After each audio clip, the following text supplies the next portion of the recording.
जहां बिटकॉइन 10 अक्टूबर से औंधे मुंह गिरा है, 42% गिरा है। एनवीडिया 7%, एप्पल 6.5% और माइक्रोसॉफ्ट जो कि हाल ही में 11% गिरा है, उसके बावजूद भी 5% ऊपर है। इथेरियम में 10 अक्टूबर से अब तक 60% की गिरावट आ चुकी है। S&P 500 10 अक्टूबर को 3% गिरा था, पर आज भी S&P 500 10 अक्टूबर के लेवल से काफी ऊपर है। क्या क्रिप्टो जो ऑलरेडी $1 ट्रिलियन गवा चुका है, 10 अक्टूबर के इस क्रैश के बाद कभी उभर भी पाएगा? Nothing in this video is financial advice. ये वीडियो सिर्फ और सिर्फ एजुकेशनल और एंटरटेनमेंट पर्पस से है।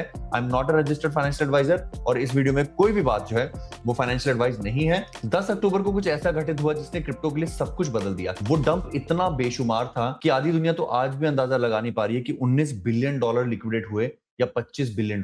हम रियर व्यू मिरर में इतना जरूर देख सकते हैं कि total crypto market cap 1 trillion से भी ज्यादा धराशायी हुई है और ये डंप रुकने का नाम ही नहीं ले रहा है। इससे हमने पर्सनली काफी लेसन लिए और इतिहास गवाह है कि 10 अक्टूबर के आसपास जैसे ही हमने 50 वीक्स मूविंग एवरेज तोड़ी, हमने हार का कड़वा घूंट पी लिया कि हम कुछ भी समझें, इस लिक्विडेशन के बाद alt coins all time high पर नहीं जाएंगे। And rest is history and future is very clear. और ये वीडियो मैं आपको इसलिए भी बता रहा हूं क्योंकि मेरे कई व्यूअर प्रो क्रिप्टो हैं और वो अक्सर S&P 500 को बहुत सीरियसली नहीं लेते हैं। उनको सिर्फ क्रिप्टो समझ में आता है, उनको स्टॉक्स नहीं खरीदने हैं, उनको समझना नहीं है कि यूएस स्टॉक मार्केट क्या होती है और इसीलिए वो अपना सारा पैसा क्रिप्टो में फंसा बैठते हैं। दोस्तों, तारीख गवाह है कि हम हफ्तों से नहीं तो महीनों से क्रिप्टो के बारे में नेगेटिव और स्टॉक्स के बारे में पॉजिटिव कहते आ रहे हैं। मैंने ये तक कहा है कि अगर आपको ऑल्ट कॉइन से प्यार है तो याद रखें कि ऑल्ट कॉइन्स भले 100% ऊपर चले जाएं, उस दौरान स्टॉक्स कहीं ज्यादा अच्छा परफॉर्म करेंगे। हमने स्पष्ट भाषा में ऑल्ट सीजन ओवर होने की बातें की है और आपको स्टॉक्स की तरफ अग्रसर करवाने की कोशिश की है। हमारा जर्वेक्स का ये ट्रैकर इस बात का प्रूफ है कि आसानी से स्लो तरीके से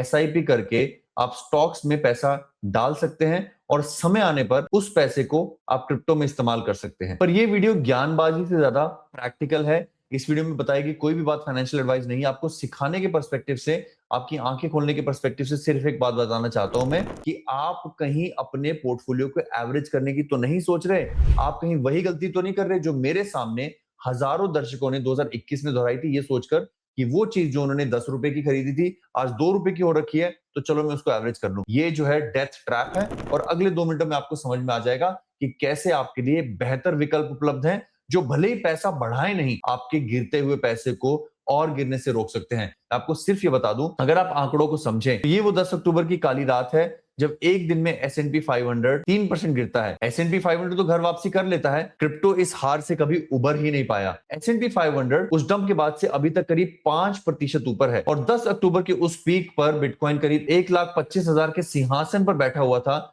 और आज नर्क के पास 42% गिर चुका है। बिटकॉइन में 42% की गिरावट, ऑल्ट कॉइन्स के सूचकांक अदर्स में 48% की गिरावट और अधिकतम ऑल्ट कॉइन्स में 60 से 90% की गिरावट। ये दर्शाती है कि या तो यहां पर आप ऑल्ट कॉइन्स में एवरेज कर करके उनकी वापसी की उम्मीद कर सकते हैं या फिर S&P में निवेश करके, स्टॉक्स में निवेश करके अपने डाउनसाइड रिस्क को घटा सकते हैं। आई नो इस समय आपका ये आर्गुमेंट भी हो सकता है कि रोहित भाई S&P 500 में भी तो क्रैश आ सकता है। आप लगातार बोलते आ रहे हो कि स्टॉक मार्केट हॉट है, गोल्ड और सिल्वर के क्रैश के बाद स्टॉक मार्केट में भी 10 से 20% की क्रैश आ सकती है यूएस के अंदर।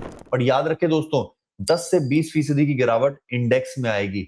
जर्वेक्स के माध्यम से हमने जो स्टॉक्स चुने हैं वो लो बीटा स्टॉक्स हैं, हायर मार्केट कैप स्टॉक्स हैं और वो कहीं ना कहीं S&P 500 की गिरावट का आधा या 1/3 गिरावट दर्ज करते हैं। यानी कि अगर S&P 500 यहां से 20% भी गिरता है तो हमारे द्वारा सेलेक्ट किए गए स्टॉक जो है मोस्ट लाइकली 4-5% गिरेंगे। मैं कहता हूं अगर गिर भी जाए तो भी जर्वेक्स ट्रैकर में आप देखेंगे कि स्टॉक्स इतने तरह के हैं, इसमें मेटल्स भी लेते हैं, तो आपकी जो मंथली EMI है वो डाइवर्स होगी, स्प्रेड आउट होगी। मैं आपको एक उदाहरण और दिखाता हूं। 10 अक्टूबर से यूएस के जो टॉप स्टॉक्स हैं, अगर आप उनके अभी तक का रिजल्ट देखें, हालांकि यूएस की स्टॉक मार्केट बहुत ज्यादा नहीं गई है, हम इसे फ्लैट मार्केट भी कह सकते हैं। बड़े स्टॉक जो हैं वो S&P के पंप से ज्यादा या एटलीस्ट उसके बराबर का रिटर्न दे रखे हैं। एनवीडिया, एप्पल, माइक्रोसॉफ्ट जो कि अभी हाल ही में एक दिन में 12% गिरा था, अभी भी 5% ऊपर है 10 अक्टूबर के मुकाबले। तो सवाल सिंपल है और जवाब आपको ढूंढना है। आप 3 रस्तों पर चल सकते हैं। ऑल्ट कॉइन्स में, क्रिप्टो में ताबड़तिल्ला SIP करते रहे और पैसा डालते रहे एवरेज करने के चक्कर में। अभी के लिए अपनी SIP को यूएस स्टॉक्स की तरफ मोड़ दें ताकि आप थोड़ा सा कम गिरे। मैं कहूंगा यूएस स्टॉक्स क्यों, मेटल, यूएस स्टॉक्स और ऑल्टरनेटिव डाइवर्सिफाइड फंड में इन्वेस्ट कर दें।